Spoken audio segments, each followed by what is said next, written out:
Meus irmãos, a paz do Senhor Jesus Cristo, quem está falando aqui é Everton, obreiro da Casa de Deus. Meus irmãos, hoje iremos estudar a lição juvenil, certo? A lição de número 10, onde o título é Conservando o Poder, certo? O poder é o poder do Espírito Santo, né? Aquele poder que é dado por Deus para o crente em Cristo Jesus, certo? Então, a lição número 10. Nós vemos aqui, meus irmãos, que o nosso textuário vai dizer o seguinte: por isso, não desfalecemos, mas ainda que o nosso homem exterior, ou seja, o nosso corpo físico se corrompa, o interior, contudo, se renova de dia em dia. 2 Coríntios, capítulo 4, versículo 16. Aqui, meus irmãos, isso aqui, olha, se renova de dia em dia, fala da reconciliação através do arrependimento, certo? A reconciliação com Deus, porque nós bem sabemos que nós temos um advogado que é Cristo Jesus. Amém, meus irmãos? Então aqui vai falar sobre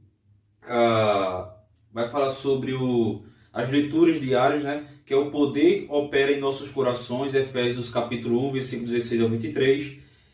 Revestidos de poder, venceremos todo o mal, Efésios capítulo 6, versículo 10 ao 13. Produzindo fruto de justiça, Filipenses capítulo 1, versículo 9 ao 11. A necessidade de meditação diária da palavra de Deus, fala lá em Josué capítulo 1, versículo 8, Salmos capítulo 1, versículo 2, pois será como árvore plantada junto a ribeiros de água, né?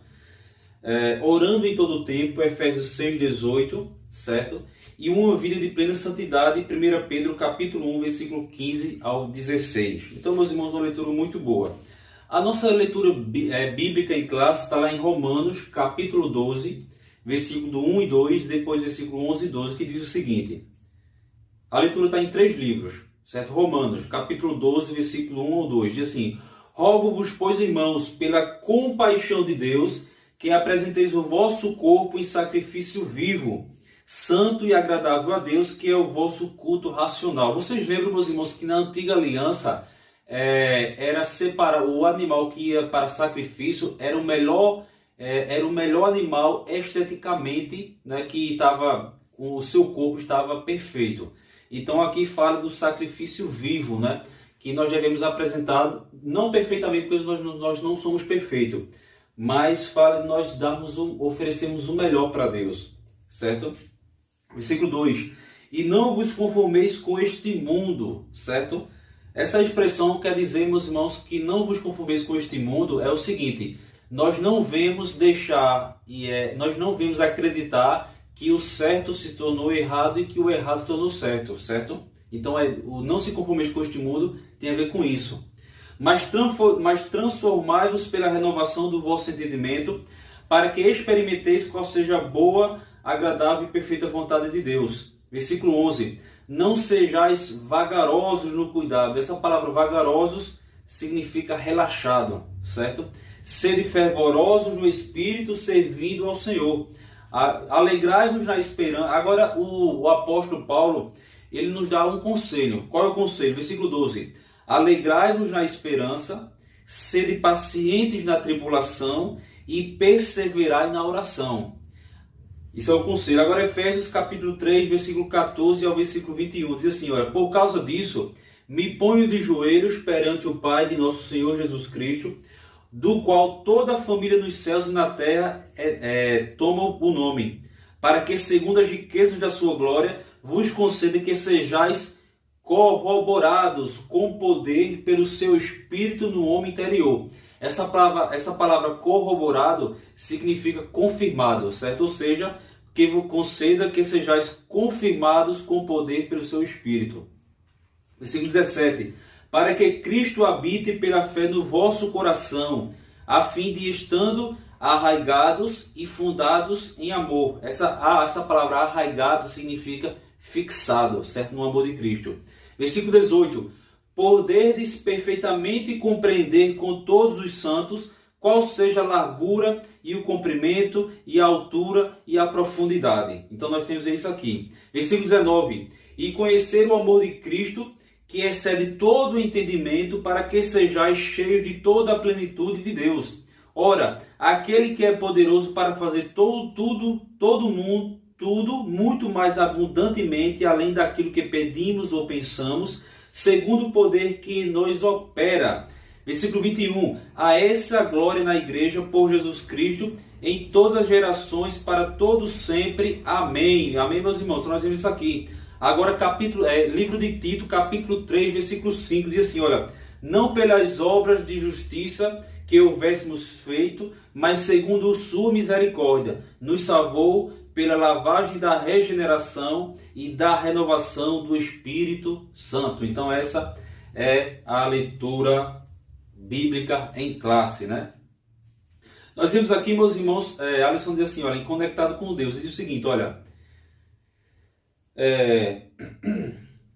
nós vemos aqui que a lição, ela está relacionada à mente, certo? E diz assim, olha, tudo que é verdadeiro, honesto, justo, puro, amável, de boa fama, de boa qualidade moral, se há algum louvor nisso, pensai. Romanos capítulo 4, versículo 8.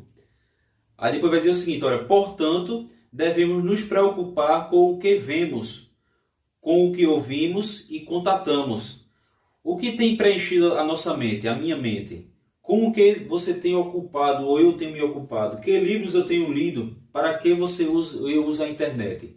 Então a lição faz essas perguntas. Então, meus irmãos, uma lição muito boa. Vamos lá. Olha aqui, meus irmãos, conservando o poder. Meus irmãos, a lição fala para jovens, certo? Se você tem um filme, às vezes quando eu estou com jovens eu gosto de brincar muito e tentar falar, apesar que eu não sou tão velho assim, mas é bom a gente tentar falar com os jovens na linguagem dos jovens. Por exemplo, tem um filme aí que já é antigo, né, que é o do Super-Homem, né? Que ele veio de outro planeta, veio para a Terra e tinha superpoderes, né? Superpoderes, mas ele tinha uma fraqueza que era a kryptonita, que era um mineral de outro planeta, que quando chegava perto dele ele ficava fraco e perdia todos os poderes.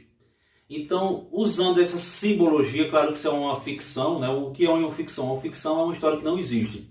Isso é uma ficção, lógico, uma história que não existiu, mas fizeram desenhos e filmes com isso. Ou seja, podemos dizer que a kryptonita do ser humano, assim como a kryptonita deixou o super-homem fraco a ponto de morrer, certo? A kryptonita do ser humano é o pecado, certo? O pecado tira as nossas forças. O pecado faz a gente ficar sem poder, certo? Só uma simbologia que você pode até usar isso na classe, né?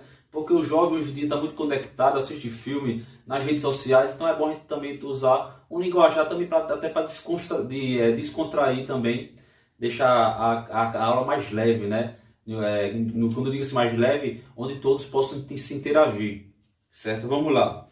Olha aqui, meus irmãos, eu coloquei aqui, olha, conservando o poder, certo? Eu coloquei aqui, olha, a matriz, certo? De toda a glória. Essa palavra glória pode ser traduzida como poder, certo? Então a matriz de toda glória ou de todo poder é Deus, certo? Então Deus é a matriz de todo poder, certo? E como eu falei aqui no início da lição que fala aqui, olha aqui, a minha mente, certo? A minha mente é o controle da minha alma. Se eu controlo a minha mente, então eu controlo todo o resto do meu corpo, inclusive a vida espiritual. Porque, meus irmãos, olha aqui, tudo vem aqui da mente, certo? Se eu tenho uma mente poluída, certo? Eu vou me distanciando de Deus. Mas se eu busco ter uma mente pura, eu me aproximo de Deus. E quanto mais eu me aproximo de Deus, mais forte eu fico, certo? Baseado nessa lição que fala sobre o poder, eu quero desafiar você, certo? Assim que você estiver num lugar de noite que dê para ver as estrelas, eu convido você a, no início da noite, 7, 8 horas, você olhar para o céu, certo? E você vai ver a lua, você vai ver estrelas, planetas, certo? Você vai ver algumas estrelas mais brilhantes do que outras, certo? Mas e se você um dia tiver a oportunidade de acordar de madrugada, certo? Por volta de 3 horas, 4 horas da manhã, antes de o sol nascer, se você olhar para o lado que o sol vai nascer, você vai ver uma estrela brilhante, bem brilhante, que na verdade não é uma estrela, é um planeta, que é chamado de o planeta Vênus, certo?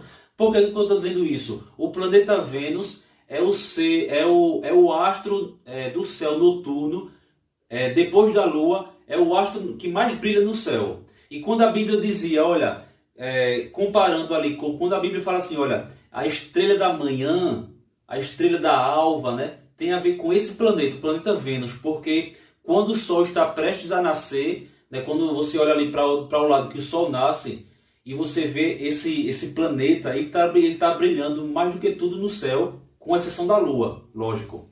Então a estrela da alva, a estrela da manhã que a Bíblia fala, é o planeta Vênus. Por que eu estou querendo dizer isso? Imagine de uma forma simbólica que Deus é o Sol. Ou seja, meus irmãos, enquanto mais o planeta está mais próximo do Sol, mais ele brilha, certo? Enquanto mais nós estamos mais próximos de Deus, mais nós brilharemos também, certo? Somente uma simbologia. Mas pesquise sobre isso e se tiver oportunidade, faça isso, que você vai entender, certo? Então, meus irmãos, olha aqui, o controle é a minha mente. Se eu controlo a minha mente, aí sim, meus irmãos, eu irei prosperar espiritualmente. Vou crescer na graça, na justiça, né? Terei a bênção do Espírito, a bênção de Deus na minha vida, os dons do Espírito Santo, certo? Então, o nosso controle é a nossa mente, certo? Se eu controlo a minha mente, então eu posso controlar, certo? Eu acho que vocês deu para entender, né? Vamos lá, olha aqui. A Bíblia fala, meus irmãos, de fruto do Espírito e obras da carne, certo? Você pode até fazer uma coluna, pegar algumas palavras e fazer isso na classe. Pergunta para os alunos qual é os frutos do Espírito que vai me fortalecer mais ainda, me dar mais poder. E as obras da carne, ela vai tirar o meu poder. Olha aqui, enquanto os frutos do Espírito, vocês podem ver lá em Gálatas capítulo 5, certo? Vai falar sobre o fruto do Espírito e as obras da carne. Então, o fruto do Espírito me dá mais poder, certo? Vou botar aqui, olha, o fruto do Espírito me dá mais poder, certo? E as obras da carne, ela vai tirar, certo? Vai tirar o meu poder, certo? Fruto do Espírito me dá mais poder, obras da carne tira o meu poder, certo? Simples assim. Vamos lá, meus irmãos. No primeiro capítulo vai falar sobre a renovação espiritual na vida do crente. Nós vemos aqui, meus irmãos, olha aqui, que no Antigo Testamento, eu coloquei aqui em sigla, certo? O Antigo Testamento era o sacerdote, certo?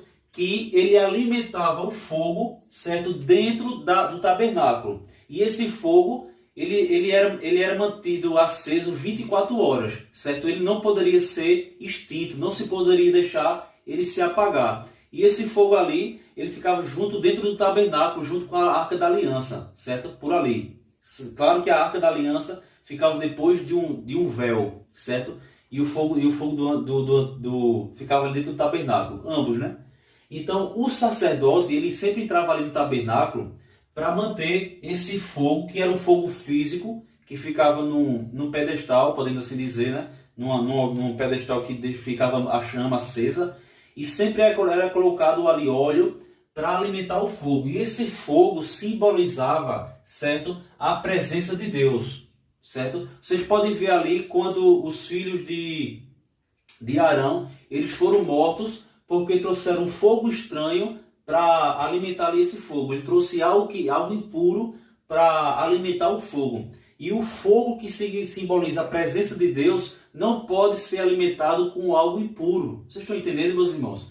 Então, vou repetir. No Antigo Testamento, o sacerdote, ele era a pessoa responsável por alimentar o fogo, certo? Como eu já falei, tinha um fogo ali dentro do tabernáculo, e esse fogo era mantido aceso 24 horas, que simbolizava a presença de Deus. Vocês podem ver Levítico capítulo 9, versículo 24, certo?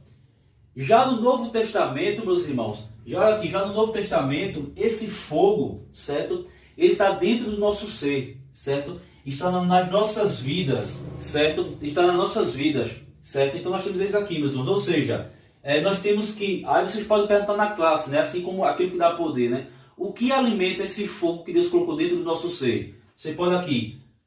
Olha aqui. Aquilo que aquece, que é o óleo, e o óleo simboliza a presença do Espírito Santo, certo? E aquilo que apaga, podemos assim dizer... Vocês lembram, como eu citei aqui, né? Os filhos de Arão. Eles trouxeram algo impuro, certo? Eles trouxeram algo impuro para alimentar esse fogo lá no Antigo Testamento, certo? E essa impureza era apagar o fogo deles, podemos assim dizer, certo? Deus tirou a vida deles ali literalmente, certo? Então, meus irmãos, você pode falar na sua classe, né? O que é que aquece o nosso fogo, que simboliza a palavra de Deus, que simboliza a presença de Deus na nossa vida? O que aquece e o que apaga, certo? Enquanto mais aquecidos desse fogo, que simboliza a presença de Deus, mais brilharemos, mais nós seremos a luz do mundo, certo? E se nós buscarmos as coisas desse mundo, aí o fogo vai se apagando, certo? Só para vocês entenderem. No segundo capítulo aqui, meus irmãos, vai falar sobre o Espírito Santo opera em nós, aí vai falar sobre a renovação diária. Aí no primeiro tópico do capítulo 2 diz o seguinte: o Espírito Santo nos alimenta mediante a palavra de Deus.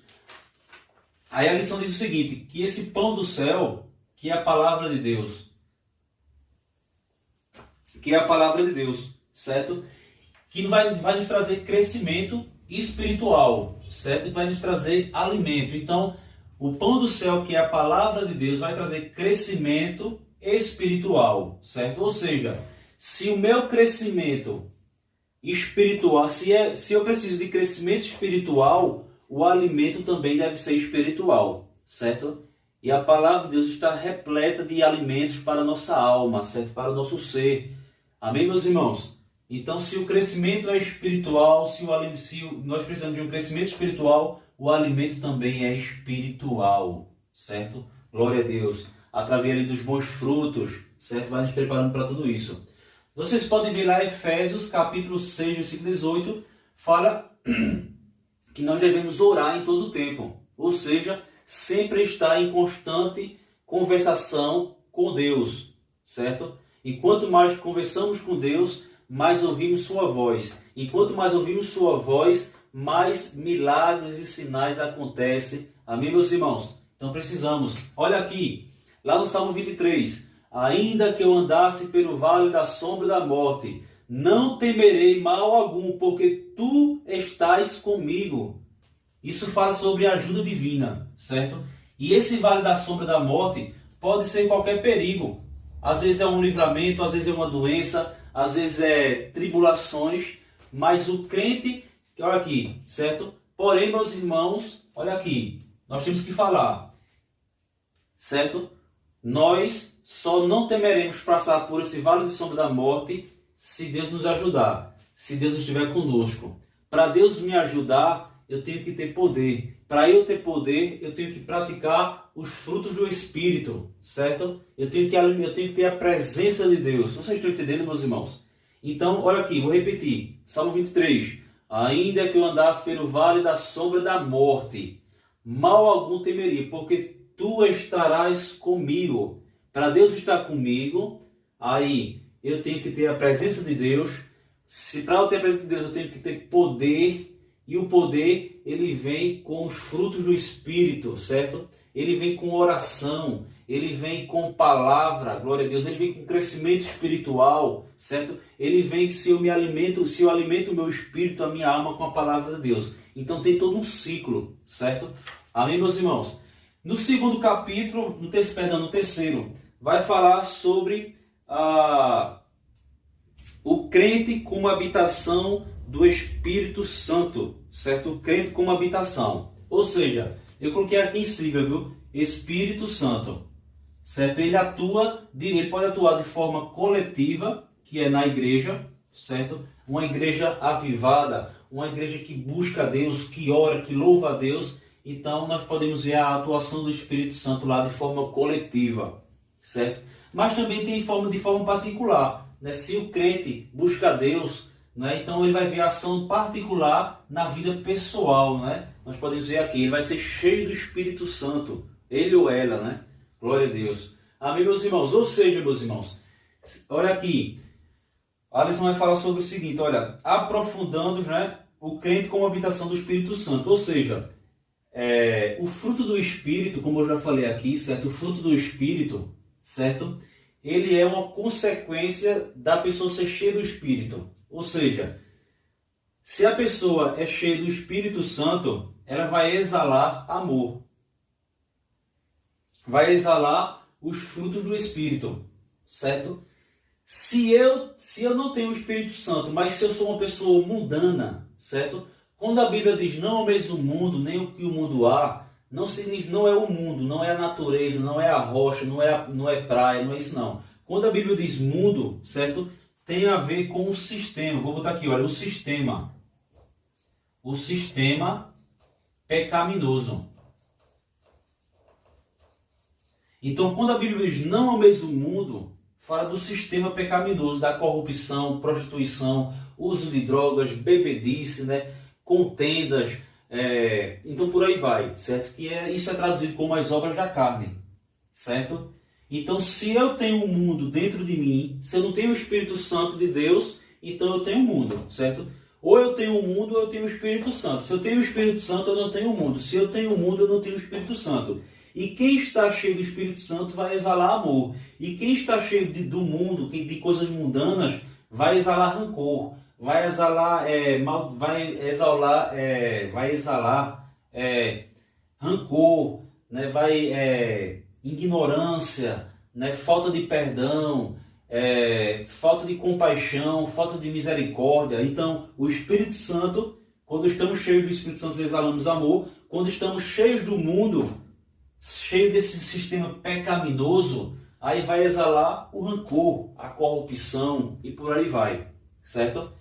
Amém, meus irmãos? Ou seja, o Espírito Santo, ele vai trabalhar no nosso pensamento, certo? Como eu já falei aqui, olha, que a mente é o nosso controle, certo? É através da mente que eu comando as minhas ações, certo? Eu só estou aqui ensinando porque Deus tocou em mim e eu tenho na minha mente que eu tenho que me esforçar para tentar dar respaldo, falar sobre o assunto, certo? Então, através da minha mente, eu dou controle a todo o meu corpo, certo? Se eu quiser olhar para um lado, eu olho. Se eu não quiser, eu não olho. Então, o controle está aqui, na minha e na tua mente, certo? Então, o Espírito Santo ele vai trabalhar no pensamento, nos sentimentos. Olha aqui, quando a pessoa, nos sentimentos, quando a pessoa é uma pessoa rancorosa, mas quando a pessoa se converte, o Espírito Santo vai trabalhar para que essa pessoa libere perdão. Olha aí que coisa boa, glória a Deus. E ações. Então, o Espírito Santo vai trabalhar nos pensamentos, vai trabalhar nos sentimentos, certo? Aí, consequentemente, se eu tenho o meu pensamento moldado pelo Espírito de Deus, se eu tenho os meus sentimentos moldados pelo Espírito de Deus, então as minhas ações serão de acordo com os frutos do Espírito, certo? E a Bíblia diz que contra os frutos do Espírito não há lei. Amém, meus irmãos? E no capítulo 4 aqui, para finalizar, vai falar sobre progredindo no poder do Espírito Santo para produzir bons frutos, certo? Então, o próprio Jesus explicou que só produz o bom fruto se o galho estiver ligado na árvore. Eu coloquei aqui, olha, a árvore, que é o tronco, simboliza Cristo, que é a cabeça da igreja, certo? E os galhos são a igreja, somos nós. Então, se nós pegarmos uma árvore ou uma planta e cortarmos um galho dela, o galho vai morrer. Por quê? Ele recebe alimento através dos galhos e do tronco da árvore, que vem a seiva e alimenta os galhos, e os galhos vai florir para depois frutificar, produzir o fruto. Então, se nós estamos em Cristo, nova criatura somos, ou seja, os galhos que não davam frutos agora vai dar frutos, certo? Então, meus irmãos, é isso. A árvore representa Cristo e os galhos representam a igreja, certo? Se nós cortarmos o galho da árvore, ele morre, certo? Então, a árvore, os galhos precisam estar ligados na árvore, certo? Eu acho que deu para vocês entenderem, né? Como diz a lição aqui, ó, 2 Coríntios 5, 17. Assim que se alguém está em Cristo, nova criatura é. As coisas velhas já passaram e eis que tudo se fez novo. Olha aqui, meus irmãos, como a lição diz o seguinte. A lição diz que, para finalizar, né, que eu acho que eu pulei aqui, Aprofundados no Amor, que é do capítulo 3, diz o seguinte, olha, que Deus ele é amor, certo? Então, para estar cheio de poder, tem que ter amor, certo? A Bíblia diz que esse é o primeiro mandamento.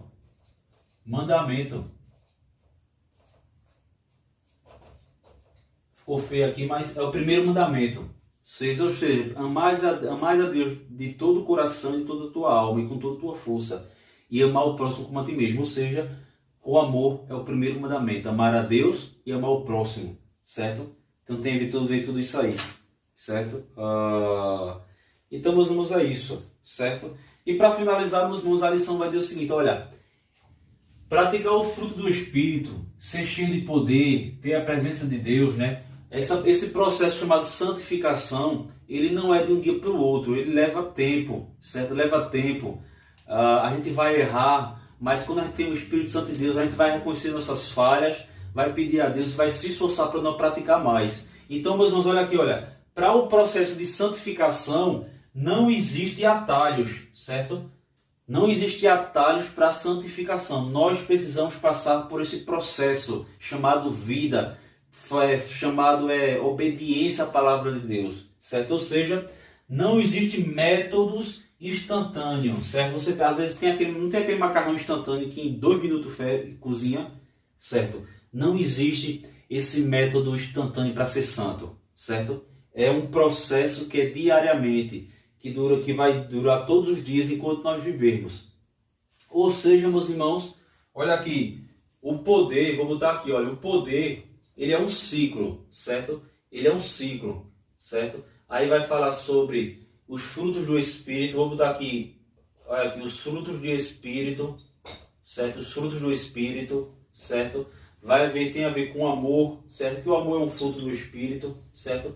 Então, meus irmãos, é um processo, é um ciclo, certo? Que deve estar interligado diariamente. Então é isso, meus irmãos. Eu acho que deu para vocês entenderem de uma forma básica e rápida e simples. Nós podemos ver aqui a palavra de Deus. Mas é isso, meus irmãos. Espero que vocês tenham aprendido, certo?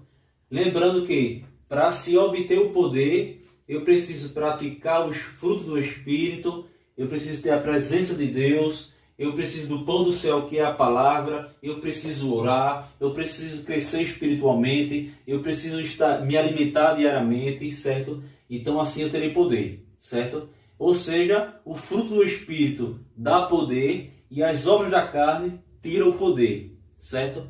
E para como eu já falei desde o início, a criptonita do crente é o pecado, certo? A criptonita do ser humano é o pecado. Só de uma forma para brincar um pouco. Então, meus irmãos, é isso, certo? Espero que vocês tenham aprendido. Paz do Senhor e até a